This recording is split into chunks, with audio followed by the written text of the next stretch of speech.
Hi everyone, welcome to our second webinar. We loved doing the first one, so we decided to make this a series. So we'll be doing two a month, so keep an eye out for those ones.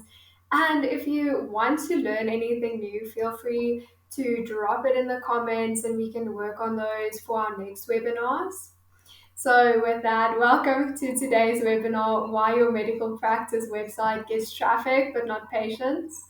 So, if you've ever looked at your analytics and wondered why thousands of visitors aren't turning into appointments, you're at the right place. So, I'm thrilled to introduce our speakers. Zach is our founder and CEO of Greater Medical, who leads our vision and brand strategy.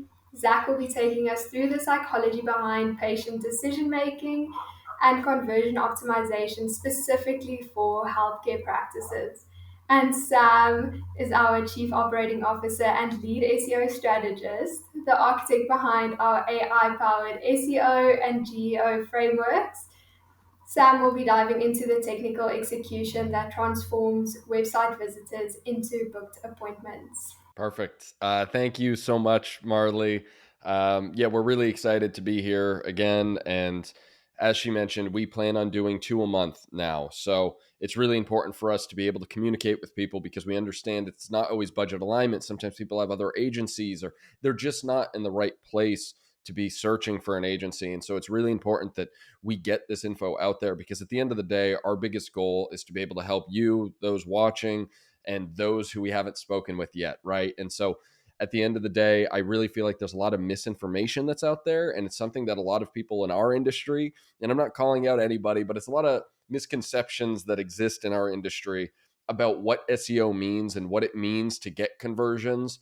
And so we want to kind of dive into what we feel are the secrets, the behind closed doors that a lot of people in the SEO world know help but don't really show and release to the world as often. And so we want to open the curtain for you today on that. So just to jump right in. So why your medical practice website gets traffic but not patients. It's very contradicting, right? And so there's a traffic versus booking disconnect that exists. For instance, you could have 5,000 monthly visitors. Sounds great. It looks great. Not necessarily great if you're at a 1.5% conversion rate, which is, it sounds okay. That's 75 patient inquiries. But let's flip the script on that. So let's assume you actually had 2,000 monthly visitors, right? So you dip down 3,000 a month in monthly traffic, but your conversion rate jumps up to 6%. That's 120 patient inquiries. More traffic does not always mean more patients. And in fact, I would argue in many cases in the medical sector specifically, most of the time, it actually does not mean more traffic. You're looking for a specific audience, and we will talk about that in a little bit here. And so, what is that actually costing you? So, let's say you're at 10,000 monthly visitors. So, if you're dominating your local region and you're getting a bunch of traffic and your SEO has been crushing it, and let's say your current conversion rate is 1.5%, that's 150 bookings.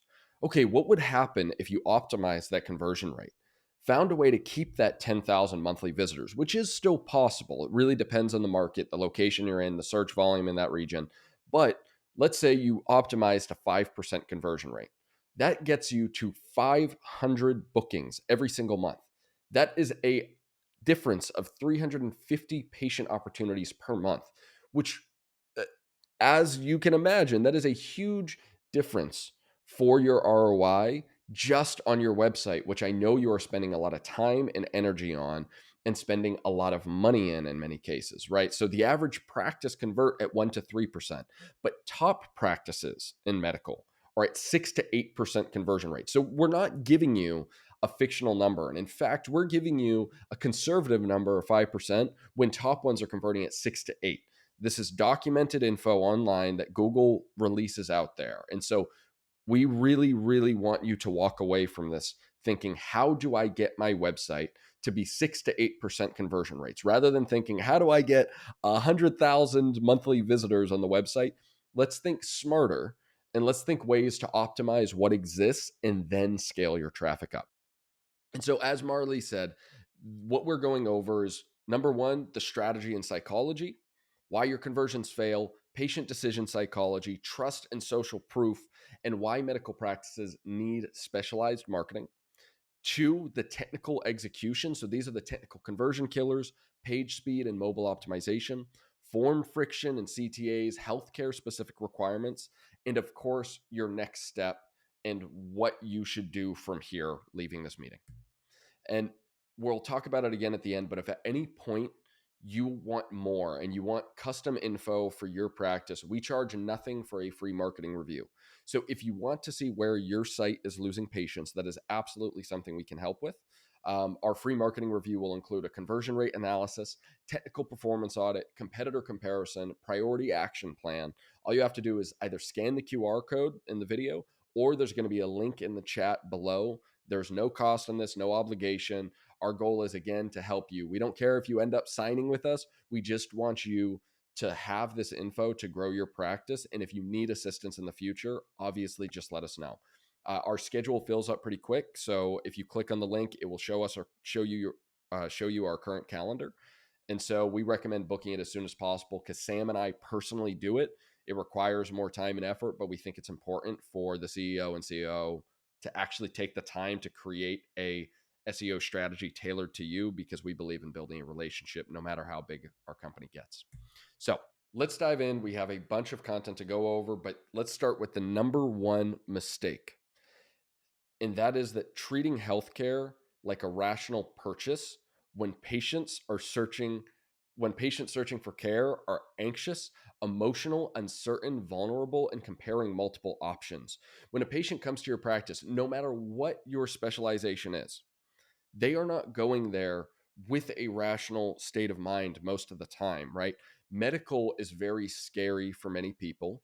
They're concerned about something, maybe they're already injured, maybe they're unhappy with the way they look and they're going to get treatment there, maybe there's skin problems, right?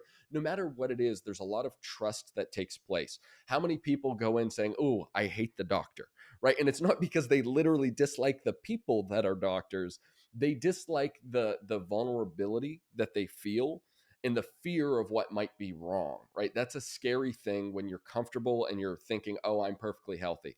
The idea of being told that you're not is scary. The idea of putting your life in somebody else's hands is scary. And so when you go on a website, and if your online marketplace is showing things that are very rational and let's say cold, it's almost continuing that fear that they have of this sterile, cold environment, when really we know that your bedside manner is not that, right? Bedside manner is extremely important to get people comfortable, to get them to feel open and be okay sharing these things and to trust you, the medical professional. And so it's really important that your website addresses emotion before logic. The credentials do matter. And while that can help with Google, it can help in the decision making process. Trust matters a lot more. And when you acknowledge the emotion first, you are going to see a better conversion rate because people are going to feel safe. And that is extremely important in this process. Healthcare is the most emotionally driven purchase decision after buying a home. And I would argue maybe gambling. But beyond that, healthcare is certainly a very emotionally driven purchase. And it's important that you treat it as so, because if you treat it too sterile, it really can backfire on you. And so, one thing that's really important to remember is you have 3 seconds. And yes, that is acknowledging the fact that attention spans are extremely low, but it's not even just that. Competition is extremely steep. When there's multiple clinics in the region, you have 0.05 seconds before first impression is formed. You have 3 seconds before a stay or a leave decision is made. And that means, so if somebody clicks on your website, from the moment they click, you have 3 seconds before they decide if they're leaving. So if your website doesn't load in that time, 53% abandon if it exceeds that 3 seconds. And if they do get on the website before then and they're unhappy with what they see, well, they're also going to abandon, right? So 2 to 3 minutes is the average engaged visit if they stay. A lot of people like to imagine if they have all these pages and it's important to have different pages for people that are interested and also just for Google to be able to put it in their system to get people to land on things that are important to them. But let's say they just land on your homepage. Maybe you're running an ad, or maybe they're just searching organically in Google. They're on average there, if they're engaged, for 2 to 3 minutes. That's not a long time to dive through every little piece of copy and text. And so you don't want to bury the emotion on there, and you want to remove as much friction as possible to get to the heart of what it is patients are looking for. First impressions are not about content, they're about feeling, right? The emotion behind that content. And as we talked about in one of our previous webinars, is to us, we're in what we call the humanity authenticity revolution, right? People are looking and seeking businesses that truly have emotional human value because AI is taking over the internet. And so it's important that you treat them with humanity first, and you don't just put sterile content out there just to get numbers. You want to make sure that it is acknowledging where they're at emotionally and where they feel vulnerable. Your patients do not speak your language. And this is something that is sort of been an interesting one to learn when we entered the medical industry years ago. When I first came in, I would sit down and do video shoots with clients, and practice owners would be speaking in medical terminology, right? Because that's what you're around. That's your day to day, and that's okay. When you're talking to other doctors, you are using proper terminology. But one thing that would always stick out to me is when I would hear these things, my head would kind of turn sideways, and I'd be like, what's that mean? And it wasn't for any other reason than I was ignorant to the industry at the time, right? And then I realized, oh, okay, well, if I'm ignorant to the industry, that's also patients day to day, right? They are ignorant to the industry as well. And so what they're searching on the internet, what they're searching on Google is not what you're saying. For instance, rather than orthopedic services, maybe it's just knee pain doctor near me, right? That layman terms, musculoskeleton evaluation, or why does my knee hurt? Right? Do I need knee surgery? Best doctor for knee replacement, right? So whenever you're going into it, you want to make sure your website is speaking in a patient's language, because the website's not built for you. It's not built for other doctors. It is built for the patients. And that is by far the most important part. So organize your website by patient problems, not medical specialties. And that doesn't mean you can't put those keywords in, by the way. That is important for ranking, but your top priorities should be what the patient is searching and how they speak and how you would speak to them if they came in person. So here's what actually builds trust online, right? So real team photos. So that means avoid stock photos if you can of the models and lab coats, right? The one almost every website uses. You might have it on your website. If you do, try to get some team photos. Really important. People want to see real faces. So show your actual team. Those faces build connection. Those are the people they're going to see. That's who they should see on your website. That represents your practice. Make sure you're treating your website as the lobby for your business. Uh, Authentic testimonials. This is a huge one. It is a huge game changer, right? So names and faces, of course, with permission. Never go sharing things without a patient's permission. They might make a fit. Make sure they sign a waiver or contract when they come into the office. You want to make sure it's okay. If you have any questions about that, obviously let us know.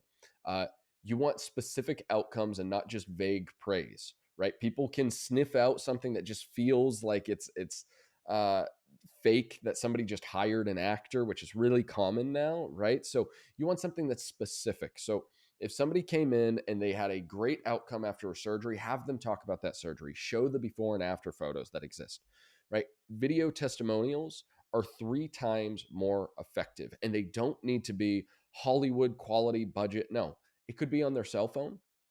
It could be on your cell phone filming them. In fact, those things can make it feel more real, more raw. We just want something that people can watch that shows this is a place I want to go to that will solve my issue. Credentials that resonate, right? So translate your medical credentials into patient language. Find a way to talk about that you're board certified equals highest level of training, right? That doesn't mean you don't say board certified, but make sure people are aware that that means that they are getting a top level provider who is going to treat them better than everybody else, right? So you can show your awards and recognitions, because that does help. If somebody sees awards, recognitions, certifications in symbol form, that just looks good. that definitely will help. You want to make sure that's front and center in the areas talking about the doctor or talking about the practice as a whole. And most importantly, you want empathetic messaging, right? Always acknowledge their concerns first. Again, they are emotional. They want to make sure they are making the right decision. Then you want to explain your solution. So you acknowledge what they're going through, you are feeling what they're feeling, very important. And then you say what the solution is. That is a way to get them to trust you and trust that not only you can solve the problem, but that you understand them. And understanding them is something that is missing on a lot of websites that can drastically increase your conversion rate if you do it right. So make it about them, not you. When you go through your website, don't think of it from the selfish perspective, which I know can be hard, right? Don't fall into that trap. Sit down and maybe even ask a patient that you trust, hey, what do you think of this on the website? Does this say anything to you? Does this feel like a good reflection? Show people at the practice, show your family, right? Let others tell you what's missing, and you are going to be able to craft something more specific to others. And so the power of social proof is extremely important. 72% of patients trust 4+ star reviews as much as personal recommendations. So the thing that you hate dealing with, those reviews online, I know it's common for people like, oh, I hate managing that. It doesn't really matter. Well, it does matter. And it matters not only for the traffic on your site, but it matters on the conversion of your site because people care about that more. Even if it's, and I do not use fake reviews, but my point is that even places that have fake reviews, they still will get an artificial bump. And if you can make those real reviews and not flag Google policy, not risk your website, not risk your credibility, again, we would never say get fake reviews. That's a terrible idea.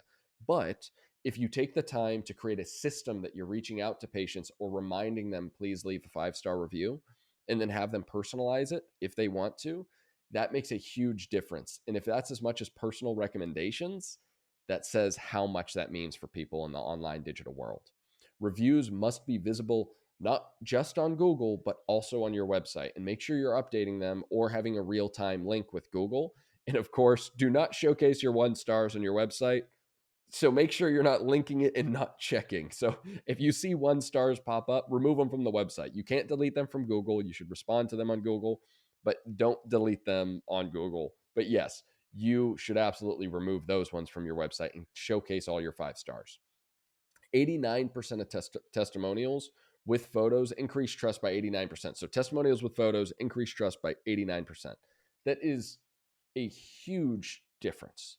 And I know for me, that is a big game changer. I know when I chose a dentist, new dental clinic, because I was really unhappy with the one that I was at. It was a national chain, and I didn't trust some of the info I was getting. I felt like just a number, right?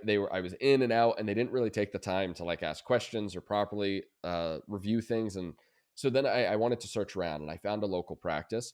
After I was digging through a bunch of websites that all looked okay, I found one that had videos with the doctor. That was a huge selling point for me. And there was also patient testimonials there. And I watched some of the patient testimonials, and there were people acknowledging the issue that I had, that they felt like they were a number on a sheet and that the doctors weren't taking time to get to know them. And they mentioned that this doctor was different. And I saw that. My brain lit up and I said, yes, call them. And instantly I booked. I was there the very next day because I was actively searching. Now imagine if that clinic hadn't had it, I would have gone to somebody else and they would have kept me in their LTV forever. I would have stayed in their ecosystem. When I find a doctor, I don't want to leave that doctor if I like them. Make sure that you're doing everything possible to ensure that that patient comes to you the way I went to that dental clinic. So video testimonials convert 12 times better than text. We are in a generation that people are spoiled with video. I love video. I've been doing it my whole life and I have consumed it my entire life. Make sure that it doesn't mean don't put any text on your website, right? That's important, but just make sure there's plenty of videos, whether it's answering FAQs, whether it's patient testimonials, whether it's just videos with the doctor introducing the clinic, showcasing and touring the clinic, walking through surgeries, whatever it may be. You want to make sure that you have video content as accessible as possible. That is a huge, huge conversion driver for you. Having reviews just isn't enough. Patients need to see them during their decision process, and they need to be reminded that you are great at what you do and that other people say so. So Here's another massive conversion killer. Massive. There is something called a decision paralysis. Basically, if you have too many options, too many call to actions, too many buttons on your page. I mean, how many times have you been to a website, maybe even your website, that when you go to the top bar, there is so much info there and you have no idea where to go. You're just searching for one thing, and yet you go in a rabbit hole clicking on things in hopes to get somewhere. You're looking at all the call to action buttons, and each one has schedule appointment or call now or learn more or download brochure or view services, right? The visitor freezes, they don't know what to do, and they leave. And that's not an insult to those on the website. I do the same thing. It's not clear to somebody. You want to make sure that you're guiding them with a very specific action. Guide them through in the most frictionless way possible. So whether you want them to call, if you want them to schedule an appointment, contact, just make sure those buttons are consistent and you're just reminding them of that same call to action. And personally, scheduling an appointment is a great way. Just make sure that it's always available in online booking, because for people that don't like calling, having a call available at the top, not a bold button like everything else, and the call available at the bottom, but everywhere else is schedule appointment, schedule appointment, schedule appointment. Great way to increase your conversion. So have one clear, prominent action per page, and usually schedule your consultation is a great one, or schedule your appointment. Make sure they have a clear next step and they're not confused. And medical practices need specialized marketing. So when you go into your website and you look at the language that's there, look at the agency you have, or look at who, if you have somebody in your team that put it together, and find out, do they specialize in medical marketing? Because what a lot of general marketers miss, and this is a common mistake that people have, when we look at their sites, we can tell when it's just a general agency that isn't used to doing SEO in healthcare specifically. There's specific HIPAA compliance requirements. And if you don't follow those requirements, by the way, you will get fined, as you know. And so there's a lot of little things that people do in the marketing space, if they're not from medical, that can cost you money. And you absolutely do not want that, because you are held accountable, not the agency. Medical terminology translation, right? So a specialized marketing agency takes the time to understand what it is that you provide, and they need to make sure they customize it in layman terms for the patient. That is extremely important. They don't want to get something, as we said, that they don't understand, that feels cold, it feels sterile, it's scary. We want to focus on patient psychology, which is something that specialized marketers do very well, right? They focus on their fear, their anxiety, and the trust. That is extremely important. And local SEO for healthcare is different from retail, right? Retail, maybe in some cases, is just about getting as much traffic as possible to build your brand. In medical, the decision process is quick, right? When somebody is searching, it is very important that you get them what they need as quick as possible so they can make a decision.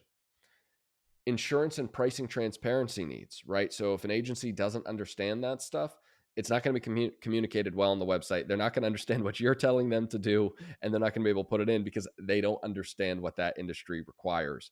And then on top of that, you have Google's medical content standards, the EEAT requirements.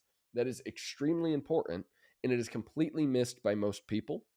And reputation management in healthcare context, which again is different than if you're just selling coffee, right? It's very important to handle bad reviews with care and not breach any HIPAA compliance issues in the process, which is common. And there's been practices that get huge fines, tens of thousands of dollars, because their agency responded to a negative review or a positive review incorrectly by revealing specifics about the specific treatment that they were getting, right? You want to make sure that nobody is breaching any HIPAA laws and that they actually understand what it is they need to protect. A website that works for e-commerce does not necessarily work for healthcare. They are two completely different things. While they might share some similar psychological tricks, at the end of the day, it is a separate industry with a separate audience and a separate type of emotion. Because as we said at the beginning, it is the most emotional choice for somebody when they are picking a doctor. So, what makes medical website optimization different? as I said, HIPAA compliance. Secure forms are required, encrypted scheduling, compliant testimonials, protected patient data. You can be compliant and conversion optimized. In a lot of places will say, no, no, no, but we need this to convert more. It's not true. You can be compliant and convert at a high rate. Then you have the local SEO complexity. Patients search near me's or the specific specialty and the city that you're in. That's 80% of the searches that are ready to buy. That is different than a lot of online marketplaces that are searching for national traffic, that are online e commerce. And that's the way a lot of agencies treat your SEO. They're just doing top of funnel keywords, driving traffic that's not going to do anything for you. It's not going to convert. When 80% of the searches that really matter is that bottom of funnel traffic, that is a different strategy that a lot of generic agencies do not understand. Google Business Profile Optimization, it's different for medical. You want to make sure that you are competing properly in local SEO. And again, you are following Google's rules and HIPAA law. NAP consistency across directories, which is your name, address, and phone number. You want to make sure that everything is available and is proper in all of the different directories online. You want the right local schema markup, which Sam will talk more in detail of the technical stuff coming up. And there's multi-location challenges. Some of you don't just have one clinic. Sometimes you have one website that's servicing 3 or 4 clinics. Maybe you have different websites, different landing pages, and each one has a separate audience. Each one has a different batch of patients that are in that region, and each one needs to be treated differently because the language in that area might differ a little bit. The amount of traffic can differ a little bit. And so you want to make sure that it is built properly for local SEO. And insurance and pricing transparency. Again, if you have an agency that doesn't understand that stuff, I promise you what you're going to end up doing is spending most of your time explaining to them and arguing with them about how to show this stuff to patients and what it means. And while it's totally normal to have a conversation at the beginning during that process to find out about insurance and pricing, to understand exactly what the pricing is and what the services the exact clinic offers, it's not something you should have to ongoing argue about just because somebody doesn't understand. You want to make sure somebody actively works in the healthcare industry and knows the difference between the things and what patients are searching for. So, with that being said, I tossed a lot of high level stuff at you. I'm going to give this over to Sam and we're going to get into the technical execution so you understand why the conversions are failing. And Sam will show you exactly what to fix, the technical conversion killers that are costing you patients every single day. All right. Thank you, Zach. So, as Zach mentioned, I'm going to go through the technical conversion killers and go through the specific fixes that can transform your traffic into bookings. So, most medical websites don't realize that they're broken.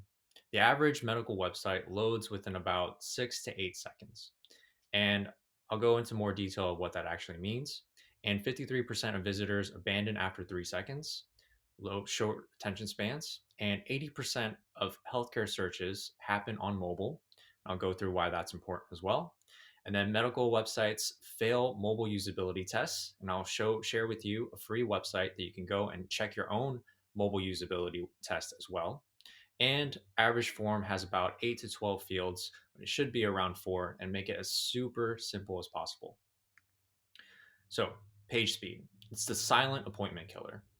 It's the bounce rate versus page load time. And bounce rate essentially means someone searches for a specific specialty in your city or a specific service that you offer, and they see your link, they click on it, it takes more than 3 seconds to load.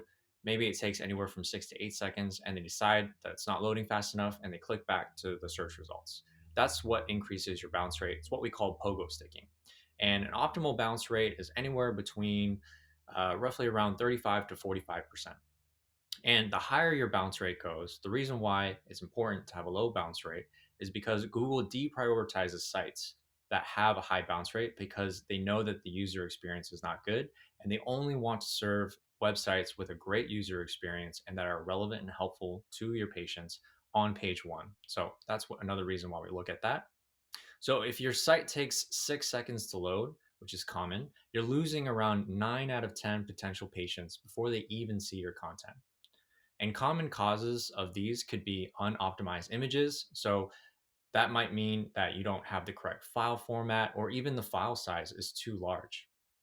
You have poor hosting and server, so where you build your website is just as important. Or you might even have too many plugins. A lot of website builders might add a plugin for this or this or this, and every time your site loads, each of those plugins have to load as well too, and it's just slowing down your site. And you don't have caching enabled. And caching is essentially, it stores preloaded versions of your website so that your pages load faster for visitors, and that also helps reduce your bounce rate, improving your conversions. 80% of your patients search on mobile. So you have to ask yourself, is your site ready for mobile? And the reason why that's important is because of mobile first design. 80% of healthcare searches that are happening on mobile, they're not formatted. They're only formatted for desktop. Just because your site looks beautiful on desktop, which is important, doesn't mean that it's going to translate the same way onto your mobile site. So 61% of mobile visitors are not going to return to your site that's not mobile friendly. Search engines like Google, they have what they call mobile first indexing. And essentially what that is Google has these crawlers that primarily look at your mobile site to determine the rankings for all of your searches. They're looking at mobile and desktop, but they're prioritizing the mobile version over your desktop version. So if your mobile site is missing content or has different URLs or performs poorly, then your desktop rankings are also going to suffer. So that's why we want to prioritize a mobile friendly site. And what that actually means is you have buttons that are large enough to tap, so no tiny links. Your text is readable without having to zoom in. Your forms work smoothly with phone keyboards. The phone number that is visible is able to be clicked. Fast load on cellular networks, and no horizontal scrolling. So organize your website by patient problems, not by medical specialties. Another thing that I want to go through is having a confusing navigation system. If it's not easy to navigate on your site, you're going to be losing your patients. So some common navigation mistakes are having an overwhelming menu. You have 12 plus items on there. People don't know where to find certain things. You want to make it super simple.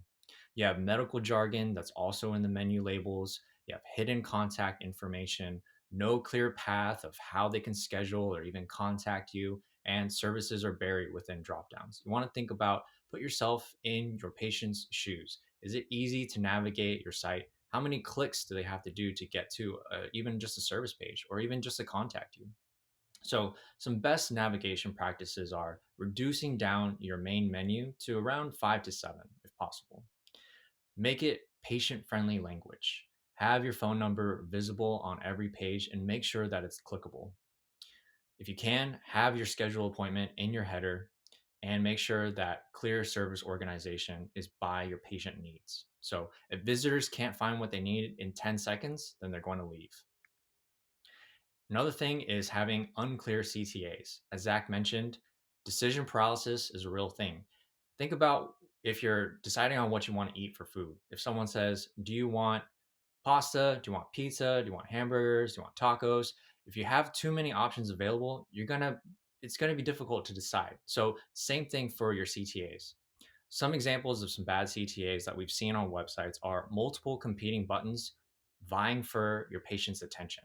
So we've also seen vague text of what you want your patients to do. So learn more, click here, read more. You want to give them a reason. Why do they want to learn more? Why should they click there? Why do they need to learn more? No prominent CTAs are visible, and your CTA doesn't stand out visually. So analysis of around 90 high converting CTA buttons found that orange, blue, red, and green were some of the most popular colors that really stood out. There was even a study called Bob, which was a big orange button that showed that websites that had orange CTA actually converted higher. But the catch is they also included these best practices for conversions as well. So, what does that actually look like? One primary call to action per page. Make it clear and specific. So, an example could be schedule your free consultation or book an appointment now. Again, have the button be high contrast, make sure it stands out. Repeated at natural decision points and make the button mobile friendly and easy to click. So, Formula that you can follow is make it obvious what to do next, make it easy, and give them a reason to click. Also, take a look at your contact form or even your appointment booking form. Put yourself in your patient's shoes. Is it really long, and are you asking for a ton of information? Long forms are costing you 60 to 70% of potential patients. So, a typical problem that we see is that the average medical practice has around 12 to 15 fields in their form. And people get either tired, they feel like this is too long, they don't know why they have to fill all that out, and they might feel like you're asking for too much private information. So some forms that we've seen, they're asking for insurance details, date of birth, medical history, and all that they're adding is public information. They don't know if it's going to be secure or not. And patients see this, and so they abandon it, especially on mobile. And all of those are going to be negative points that are affecting your site and your rankings. So some solutions that we found to this is that making your initial form to be around 4 fields, just your name, phone, email, and a brief reason for why they're visiting. That's it. Collect the additional information after they commit, or when you follow up with them and give them a call, you can always get that information as well too. So make sure you're asking about your patient's goals first, not their medical history.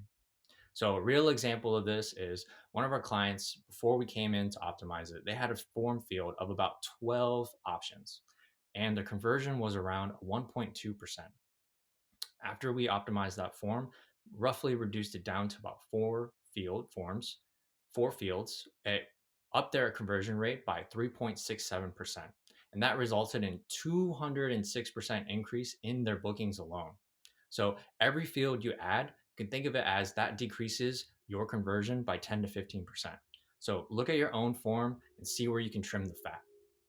And here's a couple steps of what you can do to audit your own website today. There's a free tool that Google offers called PageSpeed Insights. You can just go into Google, type in the search, type in Google PageSpeed Insights, and it should be the first link that pops up. Copy and paste your website into there, and it'll show you your scores on mobile and on desktop. So look at your mobile test, see if it's mobile friendly. Also, another great way is just you yourself type your website in on your phone, go through it, put yourself in your patient's shoes, and see how the experience is. It's also going to go through your load time. Again, good rule of thumb is that it should load within under 3 seconds. And for desktop and for mobile, check out your form test. Count how many fields you have. Aim for 4 on the initial contact. And CTA tests. Is there one clear action per page? If there's multiple and you yourself are experiencing decision paralysis, that's a great sign that you should probably reduce it down. And then also, one really simple one that a lot of people miss is your phone test. Can you click it from mobile? Is it present? Is it easily visible? So make sure that number one, you can easily click it. Most practices find that they have around 5 to 8 critical issues when they actually do this test themselves. So some technical requirements are unique to medical practices that aren't common to other industries. So like Zach had mentioned, HIPAA compliance. Do you have an SSL certificate? Go on your website right now and in the URL, look at your URL in full detail and see, does it have HTTPS or does it just say HTTP? If it doesn't have HTTPS, then you don't have an SSL certificate and your site's not secure. And there's also going to be a sign at the top of your URL that says site not secured. That's a trust factor. That's going to make people feel like your site is sketchy and they're immediately going to click back. And that, again, is going to affect your bounce rate. Do you have a secure form submission with clear opt-in language that lets people know when they fill this out that they're going to be contacted and that make sure that they're opting in so you don't get penalized or fined? Encrypted scheduling integration, HIPAA compliant hosting. Is your privacy policy clearly stated? And do you have cookie consent present as well if you're going to be tracking their data? Some local SEO technical setups that you need to consider are your Google business profile. It's more than just adding your address on there and your name. You want to make sure that's fully optimized. And when you go into your Google business profile manager, it'll even tell you how optimized and complete your profile is. Check for NAP consistency, your name, address, and phone. Is it consistent across all of your directories? Most practices we find, they have anywhere between 10 to 15 directories. And for the most part, only about 10% of those are going to be consistent. So It's an easy win to fix. Check your local schema markup. Schema markup is structured data that basically tells search engines what your content's all about, and it makes it super easy for them to read your content. So it's really important to have that. And if you can localize it, then you also show up for when people are searching in that specific city or region within a 10-mile radius. If you have multiple location pages for multiple practices that you own, then you want to make sure that you have individual pages, location pages for those. So that way that you're showing up for those localized results as well. And a great way to do this is to embed your Google Maps onto your location page. Trust and security signals. So display your security badges, show the accepted insurance that you take, make financial policies visible. You should display your professional credentials and add real team photos, not stock images. People want to see who they're going to be interacting with, who their doctor is going to be. And that's going to build a lot of trust as well. Integrate your reviews and testimonials. And as Zach mentioned, some websites, they can fake this. You don't want to do that. Display real reviews. You can even add in your Google reviews directly onto your site. Have that Google Trust badge on there so people know that these aren't fake reviews and that they're real. And a bonus, if you can have a video testimonial, even better. So another thing I mentioned was having your insurance policy clearly displayed. If your insurance policy or how you take payments isn't displayed, you're going to lose patients. So here's what actually happens. Patients land on your site, they search for your insurance information, and they can't find it. So they assume that you don't take their insurance, and so they leave for your competitor. So an easy fix for this is to have a page that displays your insurance clearly, lists which plans that you accept, and also have a self-pay pricing option as well too. So people know if they're going to be paying out of cash or if they're going to use their insurance, that they know which options will be best for them, and also just which options that they have available to them. And make your financial policy easily explained. And again, payment options are easily visible. So if your patient can't find your insurance info within 30 seconds, they're gone. And for your mobile site, accessibility isn't just compliance, it's about conversions as well. So why does this matter? For older patients in your demographic, they might be vision impaired, they might have mobility issues. Better accessibility is going to make for a better user experience for everyone. So some technical requirements that you can think of are having sufficient color contrast. Is the font large and easily readable? Can you also easily adjust the text size depending on their vision? Do you have alt text on all of your images? That does not only have an added benefit for SEO, but it's also going to have for accessibility as well. Think about your keyboard navigation. Is it screen reader compatible? All of these things are going to increase the accessibility on your site, which also makes your site load faster and rank better. Now I want to go through a case study for real results of some technical optimizations that we did for a multi-specialty medical group.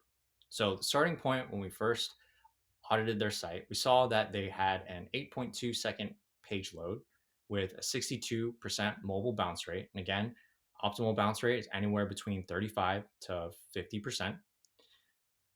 Their form field, their contact form had about 11 fields, and they had about a 1.8% conversion rate.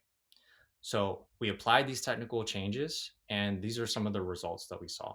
Their page speed went from 8.2 seconds to 1.9 seconds. We updated their site using a mobile first design approach, and we reduced their contact form from 11 fields to 4 fields. We added clear CTAs onto every single page, and we made sure that their insurance info was prominent.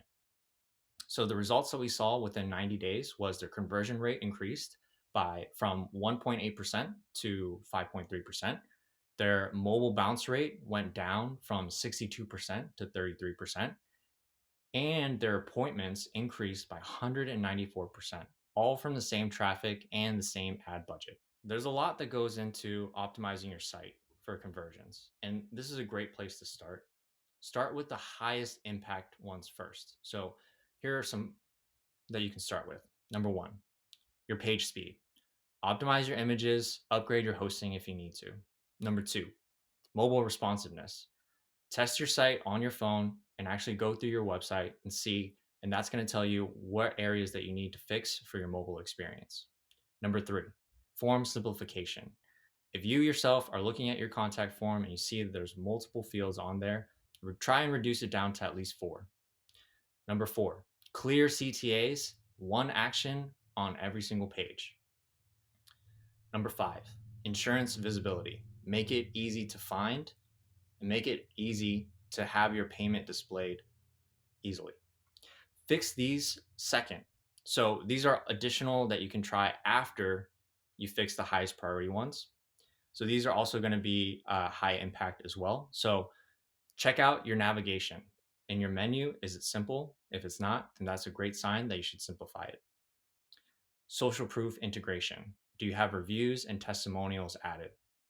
Think about your local SEO and the technical setup in it. Do you have localization on your pages? And what that means is, are you including the city or the area that you operate in so that you're showing up for those searches? Check for accessibility. Do you need to have improvements there? Is the font easily readable? Does the navigation, is it easy to navigate? Your keyboard, does it work really well on mobile as well? And then security and trust signals. Check your site right now. Does it have HTTPS or does it say HTTP? And do you have trust signals on there as well? So again, if you add reviews on there, try and have the Google badge on there. That's going to be huge and show people that you're not just including fake reviews. So start with the top 5. They'll give you 80% of the results. All right, so we've covered a lot today, from patient psychology to the technical fixes that can transform your conversion rate. The good news is every single issue that we discussed is fixable. You just need to know where to start. Okay, guys, so let's jump into the Q&A. I think I'm going to start off with a question for Sam.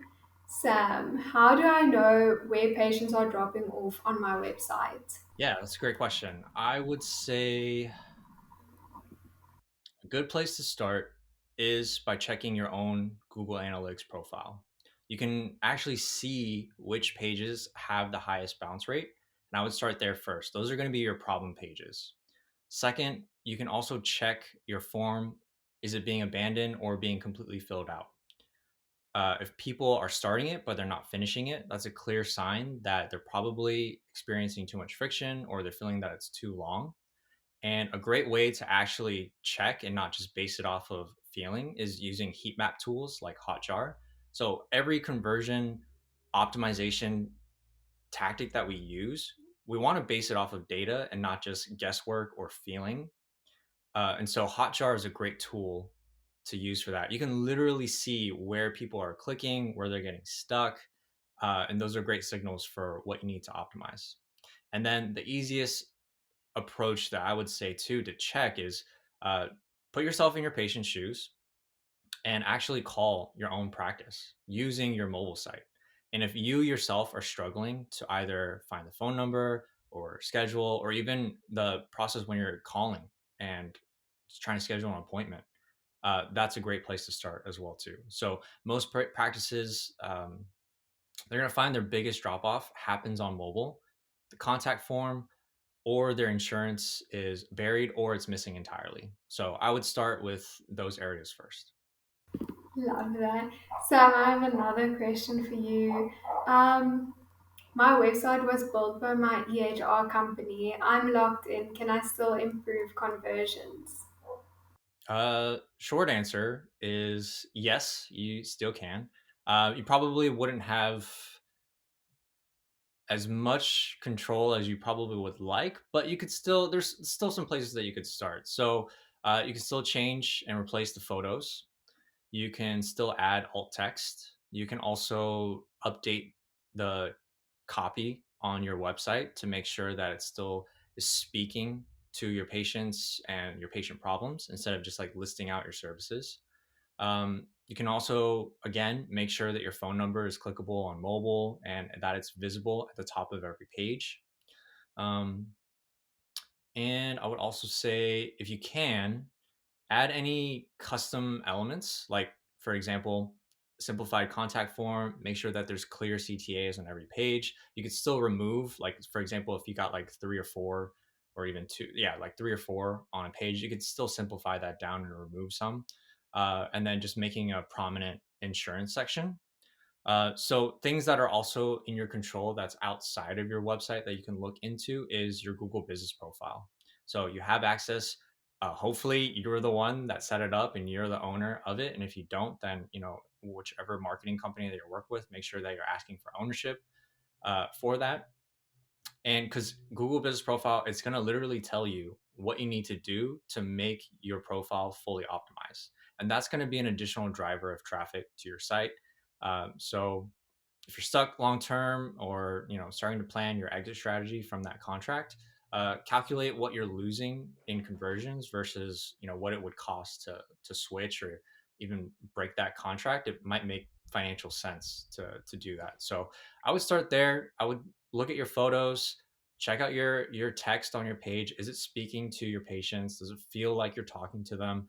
And then look at your Google Business Profile as well too, and see where the gaps are that you can optimize. Yeah, and actually, just to jump into what I would really recommend is we understand that sometimes, whether people like it or not, sometimes they get locked into really long term contracts, which we've always hated about this industry, but people do it. And so you might be, as he said, maybe it's worthwhile to break contract and pay the fee that's there. But that might be too much of a hassle. You don't want to deal with the back and forth. Maybe they provide other great services and you don't want to ruin relationship. All things we totally understand. What I would recommend heavily is first find out what is your website even built on. That's going to be like a huge differentiator. So like if it is built on WordPress, even if you have a third party company, or even if you guys do it internally, like tell them a list of things to fix, even if they move slow, maybe it's not going to be done the best, you could still at least demand that they fix a list of things if you don't have direct control, or you could even request maybe back end access that sometimes people will give it to you. But definitely just ask them the right questions of, or you can just find it through third party tools of what was the site built on, what capabilities does it have. It might have good bones to it, and it might have a really good foundation, and all you got to do is request the right things if they don't have the knowledge to do it. Or it might be built on a more archaic, not as SEO friendly and mobile friendly design that's already kind of slow in the way they built it. That's kind of the tough part, is like there's some things that, if they, as Sam mentioned earlier on, if they built it with a bunch of plugins that like have bogged down their system like crazy. I mean, we had a site recently, and I won't say any practice names, but we had a site recently that we rebuilt their site and it dropped down to like 300 megabytes in size, but it was originally at like 8 gigabytes of size because the amount of plugins they had, photos they had that were completely just not compatible, and it was slowing their website down like crazy. Some stuff you might not have control of unless they rebuild it entirely and know how to format it correctly. So just really make sure you know what they built it on and see what you can do, but you can always request changes. I mean, it's their job. If they want to own your website, they got to do the work. So don't be afraid to let them know you got to do this thing if you want to keep us as a client. Yeah, 100%. I think, Zach, I have found a question for you. Most of our patients are referrals, not online searches. Do we still need to optimize our website? All right.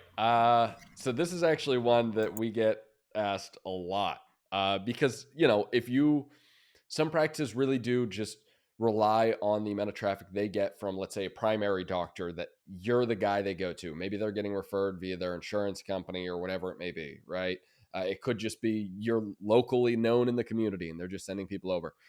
So a lot of people think they don't need to do this and they don't need to worry about their website presence. And what I would ask you is, I always like thinking of the website as the lobby to your business, because most people go to the website before they go to anything else. So if you were to walk into the lobby of a practice and you go in and you see paint peeling on the walls, you see leaks, there's just a bucket sitting in the middle of the floor with a leak dripping down into a bucket, chairs that are just rusted and just uncomfortable and squeaky, right? Are you going to walk in and say, oh yeah, these are the people that I want to take care of my health? Chances are, no, you'd be scared of what's out back. If the lobby looks like this, the backside might really be messy and they might screw up the surgery, right? And so you really want to make sure that that website is at its A game, because even with the referrals, people do still make decisions against referrals. I've seen my family members do that before, that somebody's like, hey, my dad went through it with cardiologists. They were like, hey, we want you to go to this cardiologist. He did his research online. He was not happy with what he saw. He saw bad reviews. They didn't seem to have much credibility. And then it was his heart. He didn't want to mess with it. He was scared. And so he did his own research, and then he talked to his doctor and he was like, what do you think of this cardiologist? It's still in my insurance. And then the doctor was like, oh, okay, yeah, no, they're great too. And then he chose them, right? And so you can still lose people during that decision process. And that referral, it might, there's leads that go missing that you don't know about, is my point, right? Like there's ghosted leads that you can't even calculate because you're not aware they exist. And not only that, you can check the local search traffic of people searching for specialties, and there are people, even though you're referral based, I 100% promise you, there are people in your region that are directly searching on Google that have the money or have the capability or have the options or are just more research heavy buyers that don't just want to take a referral. I would never just take a referral. Me personally, I just do my research online. I don't, not that a referral doesn't mean something if I like the doctor, but I'm going to do my own research before I trust my health over at a specific place. My family members do the same exact thing. And so there are people that are searching online, and if you're not ranking, they're going to go to a competitor. And so it might not seem like it's affecting you, but I promise you, if you do want to optimize, if you do want to improve the quality of patients coming in, and if you want to improve the number of patients coming in, if you're happy with where you're at, maybe, I can't tell you what you're doing is wrong, but if you're in this webinar, chances are you probably want to grow and you're curious what you can do to kind of stay up to date. If that's the case, absolutely you should still pay attention to these things, because again, the website is still important. It's the lobby of your business. Make sure that it doesn't look horrible, right? You want to make sure that it's not broken and it doesn't negatively reflect your practice, because we know you give great care. We know you have high tech. You don't want somebody to think that out back it's just an absolute disaster. And so do what you can to improve it, because it really will make a difference and you'll see an impact in your ROI by the end of the year. Next question for you, I think, is how do I get my patients to do video testimonials? They're always hesitant. Yeah. So it's obviously going to depend on what the specialty is, right? There's certain things people are going to be more okay talking about than others, and some of it's more sensitive. So, obviously got to keep that in consideration. But keep in mind that asking certainly doesn't hurt. I've been pretty shocked of how okay people are with being filmed talking about something, because they want to either save somebody else, they want somebody else to have other good outcomes. Some people actually are okay being like, yes, I want somebody to go to you. And if they're passionate about what you did for them, they're okay doing it. And so, like, even to the point, and I was surprised early on. So I film in the operating room for doctors pretty often. And whenever I go, it's always surprising because people fill out a waiver and they say, yes, I'm okay with my passed out body being filmed. I'm okay with before photos being taken. I'm okay getting photos afterwards. And on top of that, they're okay sitting down and videoing and talking about what the process is like. And sometimes some doctors will give them, let's say, discounts. Obviously it's not the first thing I'd say you want to do. You don't want to just go handing out discounts everywhere. But if that's what it takes, and somebody maybe is struggling with the cost on a specific procedure, but they're really interested, okay, try giving them a little discount. But in exchange, build a testimonial that they sign away on. That can help your conversions a lot. So it's a short-term loss, but a long-term gain. But then in other cases, if you just ask, some people are just totally cool with it. And so just make sure you have the right documentation, the right protection for it. You get the right sign-offs. You don't want to risk somebody, ending up becoming an actor and suddenly their agent reaches out to you saying they've breached contract and that you owe them X amount of money for marketing. And if you're laughing, I promise it actually happens. I live in Atlanta, and one of our clients in Atlanta had that happen to them because the person was an actor and didn't know they were being filmed. So just make sure you get the documentation you need for sign off. But it doesn't need to be hard. It doesn't need to be complicated. You just got to ask them. Worst case, they're going to say no. And if they say no, all right, but if I'm in clinic, one of our clients in Florida, whenever I come in, he likes filming like real time documentary style videos, like of him sitting down, going through a consultation or going through a LASIK procedure or whatever it may be that day. And he kind of just, he goes on the fly, right? And I always really enjoy that. And what I'll do is be, oh, this is a great patient. They have an infection on their eye right now. And I really want to talk about this because I have yet to be able to talk about it on YouTube. And he's got a really big YouTube presence. And so he'll literally just walk in. He'll be like, hey, I know it sounds crazy. I haven't seen this case in a long time. It really could help people to learn about this. Are you okay if I film it and bring in my video guy and put a mic on and record it? And he'll come back out and he'll be like, hey, he's cool with it. And then they come in with a contract. The guy signs the waiver. And next thing you know, they're cool with it. And it's an on the second decision. They get the paperwork signed and they're still able to do it. The person will talk on camera and they're okay. Because by the end, what I find, these people will literally say, I hope this helps other people. I hope they get the help they need because there was warning signs of something that was happening to me that I wish others saw because I don't want them to go through it. So I know that's sort of a long-winded answer, but I think it's really important to instill, like, don't be afraid. You would be surprised of how easily some people are okay doing testimonials and doing long case studies and praising your practice. That's what you need. You need the champions of your practice. So track them down and just ask anybody you think would be a good representation of the type of patients coming in, just ask them. Worst case, they say no. It doesn't really hurt if they say no, but if they say yes, it could make a huge difference. And then I think last question to finish it off with, Sam. We've been around for 30 years. Why are newer practices with no reputation beating us online? Yeah, that's something that is common, and Zach and I also like to ask, like, well, you've been around for 30 years. Is your site also 30 years old? And that's a great starting point, and like, we don't mean that in a condescending way. It's just a legit question of, when was the last time you've updated your site? Look at your content. If you have a YouTube channel and the last time you posted something was 2024 or 2014, that's another sign that you're not actively creating content. You're not being relevant in the space. You're not adding your own medical insights and expertise. You're not showcasing that 30 years of your experience and your reputation.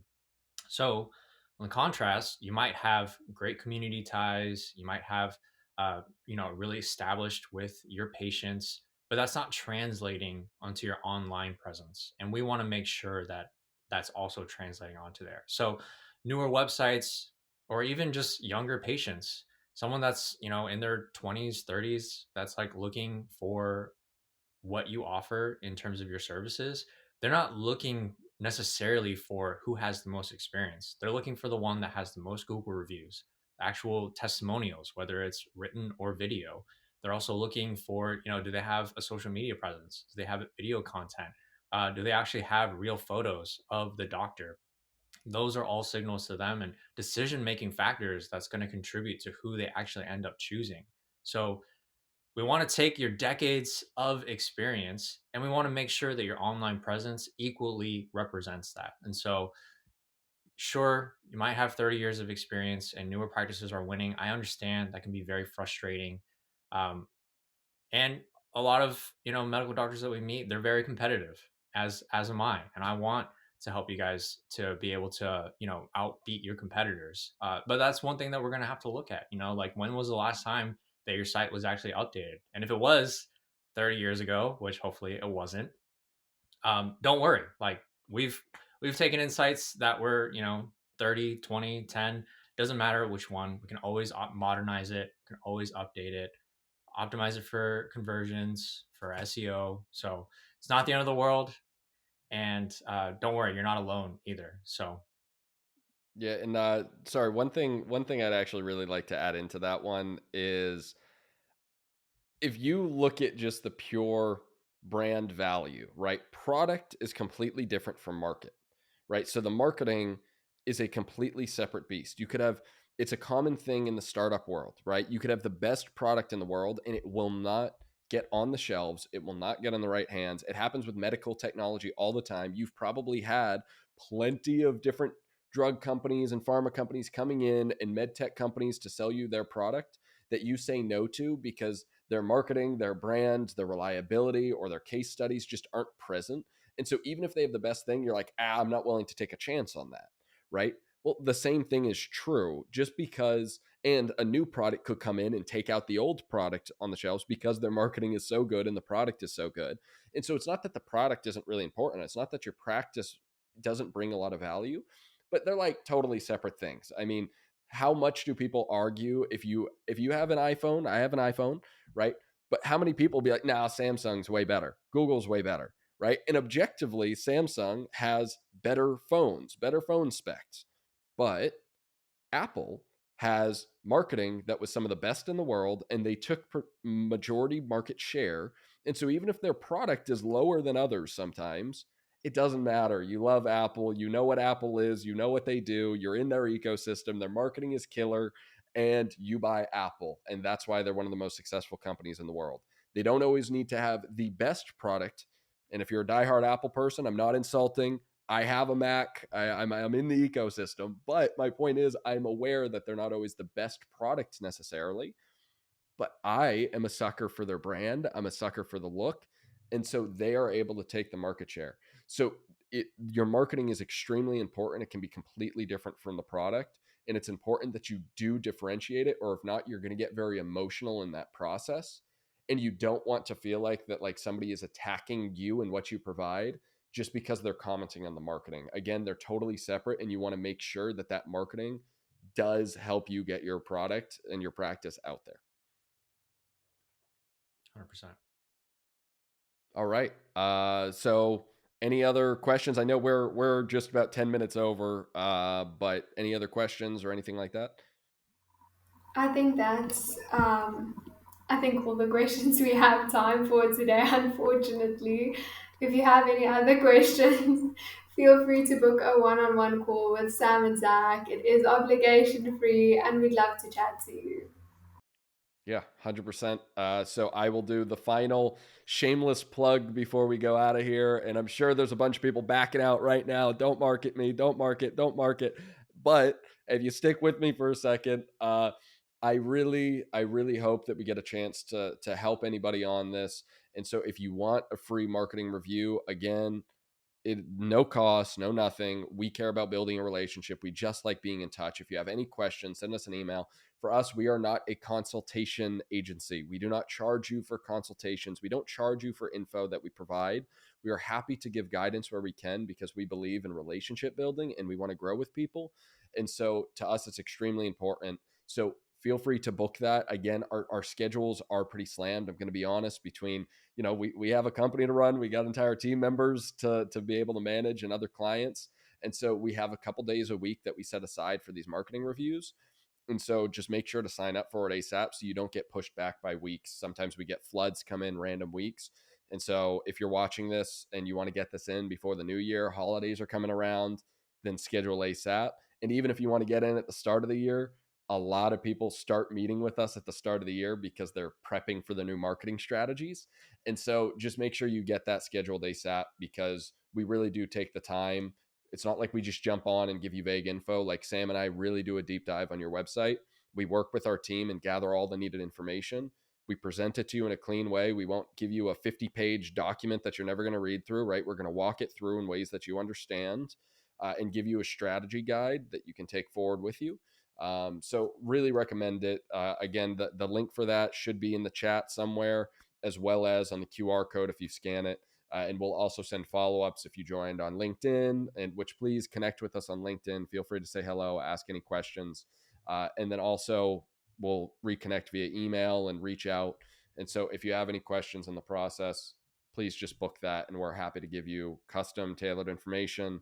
And if you want to work with us, great. If you don't, great. No harm, no foul. We really just want to help people out and give them info that I know they desperately need. So thank you guys so much. We really appreciate it. And again, if there's any topics you want us to talk about in future webinars, put it below. But other than that, thank you for sticking with us. And that's it. Yeah. Thank you, everyone. Thank you, Thanks, everyone. guys. Bye.